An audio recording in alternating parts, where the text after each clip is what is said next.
Fundación Edelvives patrocina este espacio cultural.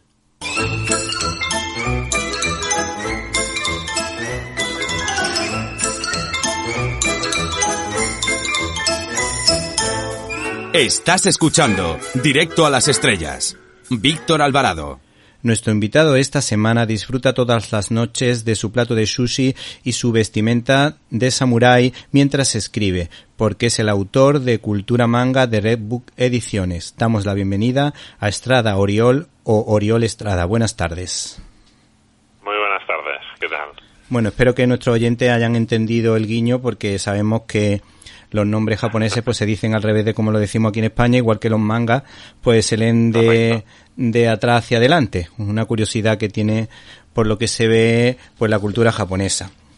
Bueno, en primer lugar, te doy las gracias por facilitarme el trabajo, porque la primera pregunta que hago a los especialistas en manga o anime es una que tú, pues, te la, podríamos decir, autopreguntas. ¿Por qué los personajes del manga tienen los ojos grandes? Muy buena. No, es una de las preguntas que más me suelen hacer, ¿no? Y es una historia un poco larga, pero básicamente tiene dos orígenes que han llegado a confluir, ¿no? Uno de ellos es la influencia precisamente de Disney, ¿vale? Porque algunos de los autores del manga moderno de principios de los 50 eran muy aficionados a Disney, pero antes de esto había también una serie de ilustradores, sobre todo, que publicaban en revistas para el público femenino, incluso antes de la Segunda Guerra Mundial, que ya aplicaban eso de que los ojos son el espejo del alma, ¿no? Y acostumbraban a hacer unos ojos muy grandes, que en algún caso concreto parece que imitaba el ojo occidental, pero es algo que realmente, si era así, se ha perdido totalmente, ¿no? Y simplemente es un recurso para que empatices más con el personaje. Sí, no sé si será por eso, pero yo, en el caso del manga, casi conecto más con el manga femenino que con el masculino de acción, porque a mí me gusta más el tema del superhéroe americano, y en cambio las historias que se cuentan, sobre todo las románticas, me parecen muy divertidas. Las escenas de humor de los primeros escarceos amorosos me parecen siempre muy simpáticas, y creo que son o que es una cultura que logra en ese periodo de la vida, consigue conectar muy fácilmente con el público occidental, por lo menos esa es mi opinión. Uh-huh. Sí, no, yo creo que, o sea, el manga, quieras que no, lleva pues muchos años siguiendo una línea como muy, digamos, que ha ido siempre como creciendo el manga hasta cierto punto, ¿no? Ha habido algunos momentos que ha decrecido y tal, pero el manga siempre ha buscado gustar mucho al lector, ha estudiado mucho, lo ha considerado no solo arte, sino sobre todo lo ha considerado un producto de entretenimiento. Y entonces han buscado siempre, bueno, qué cosas tenemos que hacer para conectar con el público objetivo, ¿no? Que eso es algo que en Japón tienen muy claro, por eso distinguen las revistas donde se publican los mangas, pues van dirigidos a un público concreto siempre, y eso les permite, digamos, sofisticar un poco más la propuesta y que llegue a quien toca, ¿no? Es decir, los mangas para adolescentes pues tiene una serie de elementos que van a enganchar casi seguro al público adolescente, porque trata temas que les preocupan, ¿no? Y si vas a un manga más para adultos, pues trata temas que enganchan más al público adulto, y no solo el tipo de temas, sino la forma de enfocar el tema. Y creo que es un poco una de las claves de por qué el manga engancha tanto. Sí, yo recuerdo en la antigua Antena 3 que había una serie que se llama Julien Jeten, que era una especie como de historia de amor, que estaba contada de manera muy simpática, y igual que veía esa, pues veía luego un poco más tarde Campeones, pero que me tenían enganchado tanto las historias femeninas como las masculinas. Luego hay una pregunta que te quería hacer: ¿por qué está arraigada tanta la idea, sobre todo a quien no lo conoce realmente, del manga, que siempre está relacionado con el sexo y el erotismo? Porque sabemos que totalmente no es cierto, tiene una parte de verdad, pero esa generalización que hace muchas veces la gente, yo creo que no corresponde a la realidad. Exacto, en el manga hay absolutamente de todo, y el manga, por lo general, pues como decía antes, pues va dirigido a unos públicos muy concretos, ¿no? Y pues hay manga para adultos y dentro del manga para adultos hay manga con altas dosis de sexo, ¿no? Incluso pornográfico, sí. Pero no es lo que domina. Lo que quizás sí que nos puede chocar un poco más, y creo que esto cuando llegó el manga aquí en los 90 fue lo que causó un poco de impacto, es que en mangas, algunos que sí que eran más para adolescentes, sí. Se trataba un poco la sexualidad, sin entrar en temas realmente eróticos o pornográficos, pero sí se trataba la sexualidad, ¿no? Y creo que eso sorprendió bastante. Por otro lado, cuando nos llega aquí el manga por primera vez, se mezcla contenidos para el público juvenil con contenidos para el público adulto, pero como todo eran dibujos, se metían en el mismo saco.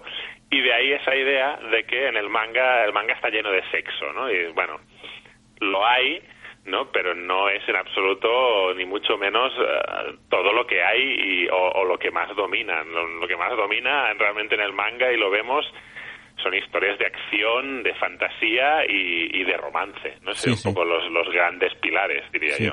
Hace unos años cayó en mis manos una obra maestra de Matsumoto Leiji titulada Capitán Harlock, cuya presentación recuerda, salvando las distancias, a la canción del pirata de Espronceda. Yo creo que tienen algunos paralelismos y nos gustaría saber qué es el Leijiverso y qué opinas tú de esta serie. Bueno, el Capitán Harlock para mí a mí a nivel personal es una de las series más importantes, porque fue uno de los primeros animes que recuerdo haber visto cuando tenía unos 7, 8 años, y siempre me fascinó la figura del Capitán Harlock, ¿no? Capitán Harlock es obra de Matsumoto Leiji, que es uno de los grandes autores de manga, y además uno de los grandes creadores del género de la space opera dentro del manga, ¿no? Sí. Y él, digamos que tiene una serie de obras, como son Capitán Harlock, como es Queen Emeraldas o como es Galaxy Express 999, que todas más o menos comparten un mismo universo, ¿no? Y como él se llama, su nombre es Leiji, ¿no? Pues se llama el Leijiverso, ¿no? Sí. Y es es un universo así que ha ido creando con el tiempo, con personajes que se van cruzando múltiples veces. Y la verdad es que está muy bien, a mí me atrae muchísimo, tiene un toque como muy melancólico siempre. Y es muy interesante. Lo que pasa es que no tiene mucho sentido ni coherencia, ¿vale? Eso es algo que cuando la gente se enfrenta y dice, oye, ¿y esto por qué no cuadra, no? Sí. Pues porque el autor nunca ha considerado que tuviese que cuadrar, ¿no? Sino que simplemente utiliza los mismos personajes y el mismo escenario para contar una misma historia de 3 maneras distintas, ¿no? Sí, bueno, esa otra de las impresiones que yo tengo también en el mundo del manga, el tema de la nostalgia y la melancolía, sobre todo, me parece que es una cosa que queda muy bien reflejado, o muy reflejado, por ejemplo, en el personaje dentro de los Caballeros del Zodíaco del Shiryu, creo que era Shiryu era el dragón, el Caballero del Cisne, que estaba siempre el pobre llorando, y también, por supuesto, en Candy Candy, que yo no sé cómo esa serie no la hicieron tragar a los niños, porque tiene momentos muy divertidos. Las 2 o 3 primeras historias o los 2 o 3 primeros capítulos son muy buenos, muy atractivos para los niños, pero luego la pobre Candy Candy lo pasa realmente mal hasta que encuentra el amor de su vida. Sí, no, a ver, yo creo, mira, precisamente nos vamos un poco al tema del shoujo, ¿no? La demografía femenina, ¿no? Sí.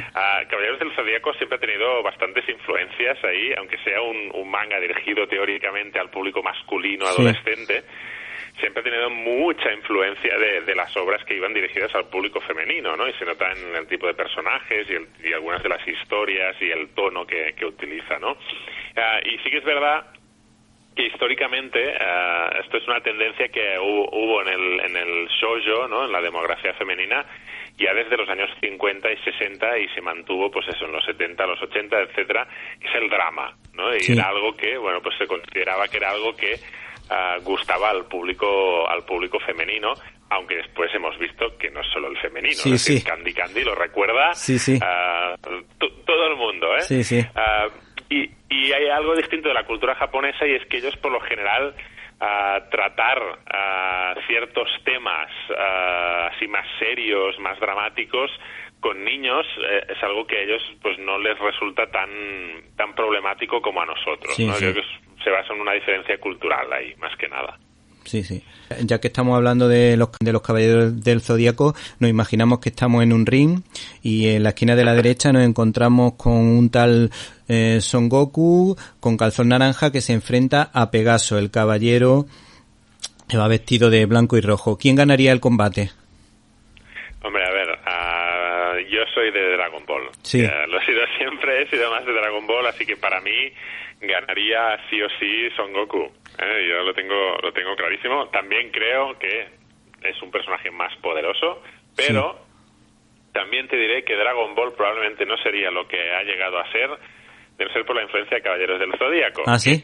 Curiosamente, apareció después de Dragon Ball, pero la forma que tenía de hacer torneos y batallas y demás acabó influyendo Dragon Ball, y eso hizo que Dragon Ball despegara como una de las series más conocidas. Así que creo que lucharían, pero se lo pasarían bien luchando. Yo tenía un compañero que le gustaba mucho y lo dibujaba muy bien. A mí curiosamente me gustó precisamente Goku fundamentalmente en los primeros combates, las dos primeras historias relacionadas con el mundo de los combates, pero curiosamente conozco ahora mismo a niños que están encantados con Goku y se ve, y la gente lo compra, niños de 12, 13 años que flipan con el personaje. Y además creo recordar que tengo un alumno, bueno, yo no le daba clase, pero sí alguna vez he tenido que hacer una sustitución, y tenía una impresora en la mano y todo el manga lo dibujaba como si fuese una impresora, era una auténtica máquina.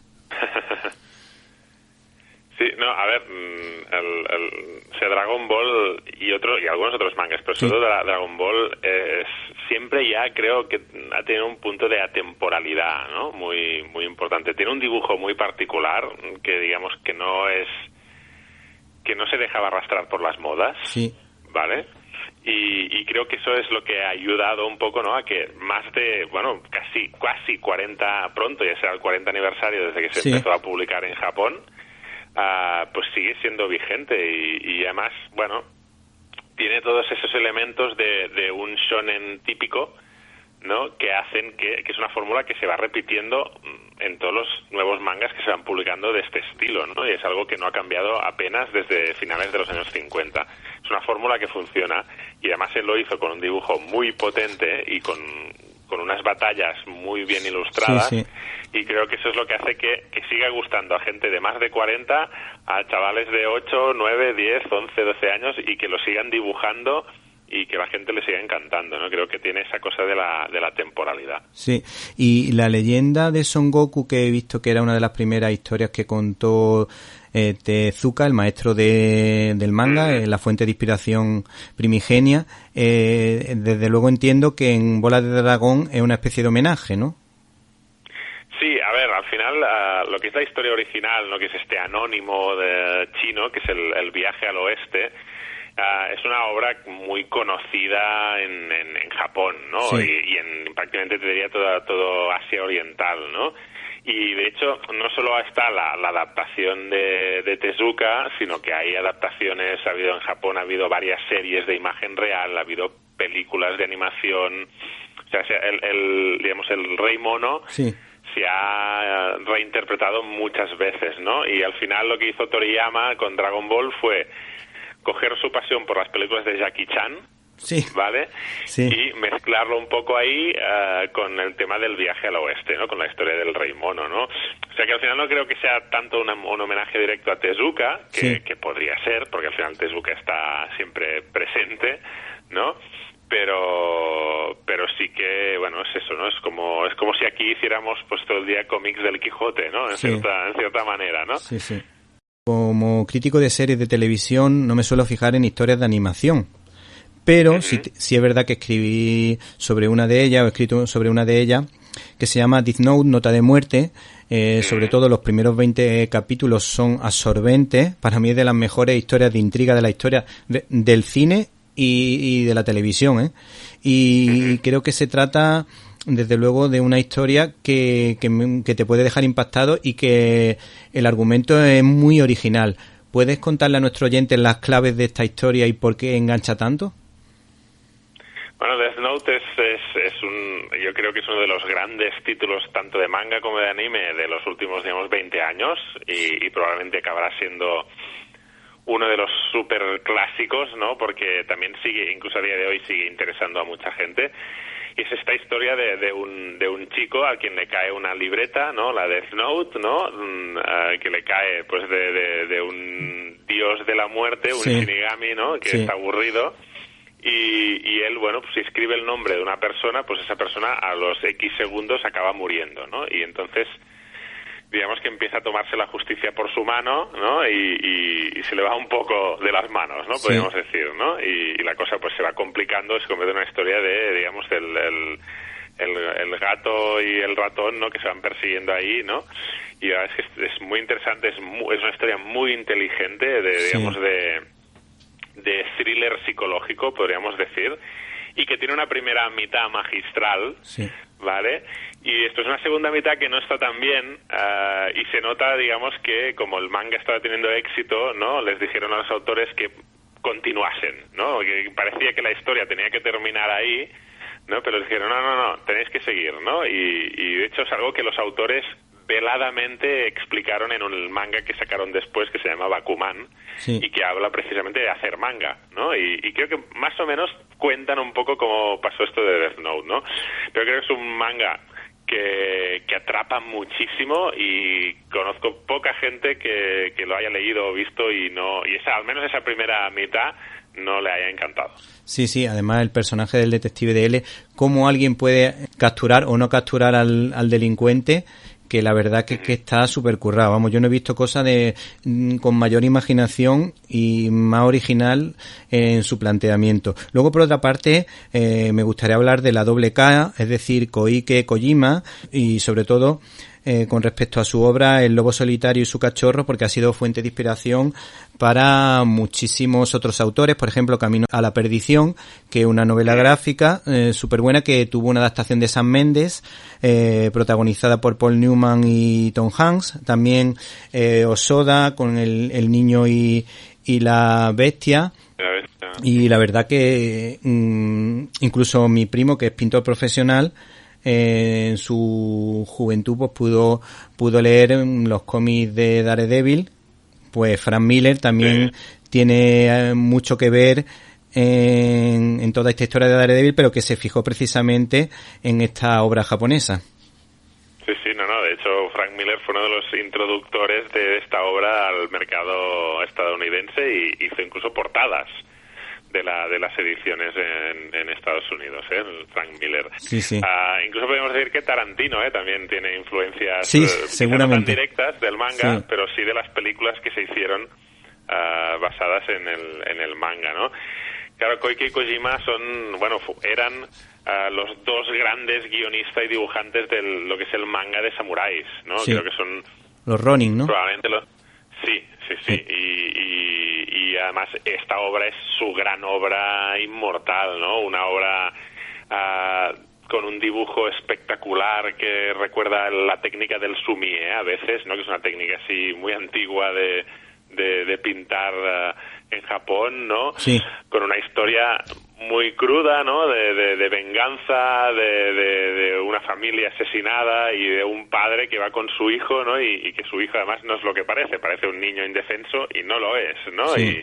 Y la verdad es que está muy, muy bien, pero además los dos autores tienen muchas otras obras muy interesantes. Incluso tienen una adaptación del Viaje al Oeste, ¿eh? También tienen uno que se llama Son Goku, el héroe de la Ruta de la Seda, mira, que es una versión mucho más, digamos, llena de insultos y de temas adultos, podríamos decir, pero también es interesante. Pero son dos autorazos y esa obra es imprescindible. Sí, a mí me ha llamado la atención también un cómic de corte realista, Santuari, de Fumimura y Ikegami, que me ha llamado muchísimo la atención, sobre todo el argumento. Dice: la historia de dos supervivientes de los campos de muerte de la Camboya de Pol Pot, la de precisamente los Yemeres Rojos, que fue una dictadura comunista de Extremo Oriente. ¿Cuáles son las claves de este cómic? Porque es un poquito distinto a lo que entendemos como manga, ¿no? Bueno, al final bebe de lo que es el Gekiga un poco. El Gekiga era lo que en los 50 quiso ser el primer manga dirigido al público adulto. Sí. Y de hecho sí que hay lo que se llama a día de hoy el Seinen, sí que hay obras mucho en esa línea, con un dibujo mucho más realista. y es un autor, el dibujante Ikegami, que precisamente es famoso por este estilo, ¿no? Y ha hecho muchas otras obras como Crying Freeman, Mai, la chica con poderes, ¿vale? Y Santuario es una de mis favoritas suyas, y básicamente es una historia de la relación que existe en Japón de la Yakuza, que es la mafia japonesa, con la política, ¿no? Y al final lo que hace es retratar esto en un momento, en los años 80, de la burbuja económica, del lujo, ¿no? De la lujuria, de todos estos temas, y la verdad es que está muy muy bien. Para mí es también una de las grandes obras de Ikegami y de Fumimura, que también es otro guionista importante. Y esta, por ejemplo, esta obra se encuentra fácilmente, hay editoriales que la siguen. A día de hoy no. A día de hoy no. Hubo una edición, digamos, en los 90, en esas ediciones que se publicaron al principio en formato comic book y tal, y después se recuperó en tomos, pero creo que fue muy a principios del 2000, y ya es una edición descatalogada con una editorial que ya ni existe. Así que es complicado. Sí. Así que estaría bien una reedición ya. Sí, pues si hay una reedición, yo creo que esta me la apunto. Luego hay una cosa muy curiosa, que es que el tema del boxeo es un tema que aparece de forma recurrente por lo menos un par de veces en tu libro, creo recordar, si no más. Y creo que uno de los cómics que aparece, no sé cuál de ellos, aparecía también en un libro de boxeo sobre cine que se hizo hace un par de años, y yo creo que era el de Ashita no Joe. A mí me llama la atención que no, por lo menos echando un vistazo al libro, que no haya cosas de sumo, pero en cambio sí de boxeo. Bueno, a ver, el sumo al final es un deporte que está ligado a la tradición, ¿no? Sí. De hecho se suele practicar relacionado con rituales sintoístas y en fechas señaladas, ¿vale? En cambio los deportes realmente populares en Japón pues son el béisbol, el voleibol, el fútbol o, por ejemplo, el boxeo, ¿no? Que es uno de ellos, ¿no? Y Ashita no Joe es el gran manga de boxeo de todos los tiempos, podríamos decir, ¿no? Fue un manga muy importante en muchos aspectos, ¿no? Y que tuvo una trascendencia social muy importante, y creo que eso también se nota, ¿no? Porque siempre salió Ashita no Joe en los 60, en los 70 el autor, por ejemplo, precisamente de Caballeros del Zodíaco, hizo su propio manga de boxeo después salió uno que ahora es muy famoso que se llama Hajime no Ippo, que lleva unos 100 y pico tomos también. O sea que hay un poco una tradición también de mangas de boxeo, ¿no? Sí, sí. Viendo algunos de los dibujos, a mí quizás son los que más me han llamado la atención, y yo creo que este verano me voy a poner a intentar hacer algunos de ellos de los que tiene ahí entre las páginas del libro, porque es un tipo de dibujo asequible para mis habilidades y lo voy a intentar, me lo propongo como compromiso. Luego me ha llamado la atención que yo precisamente entré en el mundo del manga, lógicamente con Heidi, pero yo creo que Televisión Española tuvo el acierto de poner la película de Akira, de Otomo, y la verdad que me resultó muy llamativa esas persecuciones de motos y el planteamiento, aunque yo creo que al haberlo visto con 8 o 9 años no entendí cosas, y creo que entiendo que era un cómic más bien adulto, pero es verdad que lo pusieron en televisión en horario infantil o juvenil más bien. A ver, Akira, yo te diría que la película, el anime, ¿no? Esas imágenes que se mostraron, creo que fue el primer cuarto de hora de la película, es lo que enseñaron en un programa de la 2, Metrópolis se llamaba. Sería eso. Fue lo que impactó, ¿no? Porque creo que la película no la llegaron a pasar nunca, en televisión española. Pero la película yo creo que ni a día de hoy, siendo adulto, se entiende. O sea, yo la he visto como 15 veces y hay muchas cosas que se me siguen escapando. El manga es bastante más comprensible, ¿vale? La historia es bastante más digerible, está todo mejor explicado. Pero bueno, es una obra, tanto el manga como el anime, clave para entender la evolución del manga y para entender pues el impacto que tuvo en Occidente, ¿no? Porque fue uno de los primeros bombazos junto con Dragon Ball que nos hizo descubrir, ¿no? El anime, ¿no? Primero. Bueno, pues ahora aquí de fondo se escucha una sirena de una ambulancia, podría ser precisamente un coche de policía persiguiendo a estos dos motoristas. que yo tengo la sensación de que sí se emitió, porque precisamente se me hizo bastante larga y tengo esa sensación. También puede ser que mi madre o mi padre la alquilasen pensando que era una película para niños, más o menos en esa fecha o años después, y yo me quedé viéndola, pero claro, a lo mejor yo recuerdo que mis padres se quedaban dormidos a esa hora de la siesta y a lo mejor la pusieron simplemente por entretenernos un poquito. Ya para ir finalizando, nos gustaría que nos contase esa anécdota tan curiosa relacionada con Mazinger Z, porque a veces las mejores ideas siempre vienen en los peores sitios y ante las situaciones más adversas. Correcto, sí. Mira, Gonagai, ¿no?, que es el autor de Mazinger Z, de hecho él está trabajando en otro manga que se llama Devilman, que para él era un manga, pues, digamos, que le costaba bastante, era muy denso, ¿vale? Y bueno, digamos que Mazinger Z surgió como su forma de escapar un poco del estrés que le suponía escribir el otro manga, ¿no? Fue como una manera de divertirse, y después le dio un poco de rabia que Mazinger Z tuviese tanto éxito cuando fue algo que se le ocurrió con una anécdota que ahora contaré, ¿no? Y que fuese algo mucho más sencillo, ¿no? Bueno, el caso es que él estaba mirando por la ventana y vio un atasco, ¿no? Que había mucho tráfico, había un montón de coches ahí parados. Y el tío empezó a pensar que, bueno, que sería fantástico, que seguro que muchos de esos conductores estarían encantados de salir volando con sus coches de ahí, ¿no? Y así es como le vino la idea esta del aerodeslizador, ¿no?, que después se sube digamos, al mecha, que sería el nombre técnico más que robot, ¿no? Y así pues tenemos cómo se mueve Mazinger, ¿no?, con alguien que lo pilota desde un vehículo, ¿no? Y eso fue una idea súper revolucionaria, ¿no? Porque hasta entonces lo que eran los robots gigantes, ¿no?, que existían ya en el manga y el anime, siempre iban pilotados desde fuera, o eran robots como Astro Boy, ¿no?, que se movían solos, ¿no? Digamos que fue el primero que tenía que subirse a alguien, ¿no?, para pilotarlo, ¿no? Y a partir de ahí prácticamente renueva y casi crea un género de los mechas que a día de hoy pues sigue siendo muy importante en Japón.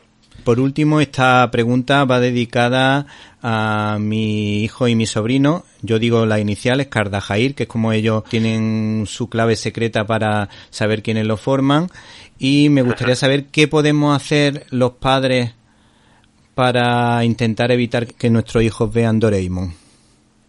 Para evitarlo, hombre, yo no sé si lo evitaría, ¿eh? ¿Sí? Yo no sé si lo evitaría. Creo que es un anime que ha tenido muy mala prensa, ¿vale? Y de forma recurrente llegan críticas, ¿no?, de que es un mal modelo, ¿no?, para los niños, ¿no? Porque el protagonista, Nobita, es un chico que es muy vago y que nunca hace nada y que siempre pide ayuda a Doraemon, ¿no? Y que, digamos, que hace trampas, ¿no?, para conseguir las cosas, ¿no?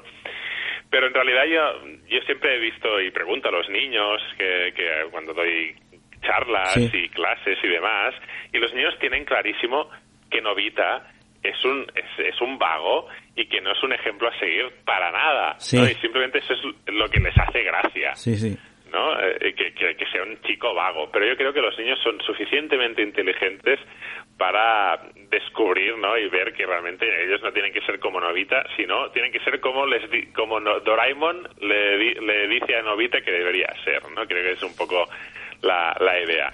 Pero si hay que evitarlo, pues no veas Boing, ¿no? Que están todo el día emitiéndolo. Sí.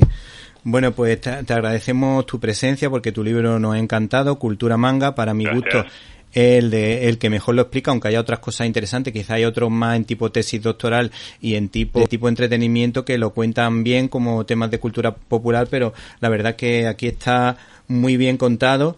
Y si te parece, ya que se está hablando tanto del sucesor de Miyazaki, ¿tú por quién te inclinas más? Y ya con esto terminamos en 30 segundos. ¿Por Osoda? Bueno, primero, gracias. O Shinkai, sí. Primero, gracias por tus palabras sobre el libro. Y yo, a Shinkai lo veo demasiado lejos de lo que sería Ghibli, ¿vale? Así que Hosoda para mí sería el candidato, ¿no? Que tampoco creo que sea exactamente un sucesor de Ghibli, ¿vale? Pero sí que para mí es el que tiene más cosas en común. De todas formas, yo creo que lo fantástico no es que tengamos un sucesor, sino que tenemos dos grandes directores y muchos más aparte de ellos dos que hacen animes que son fantásticos. Sí. Totalmente de acuerdo. Pues muchísimas gracias. Muchas gracias.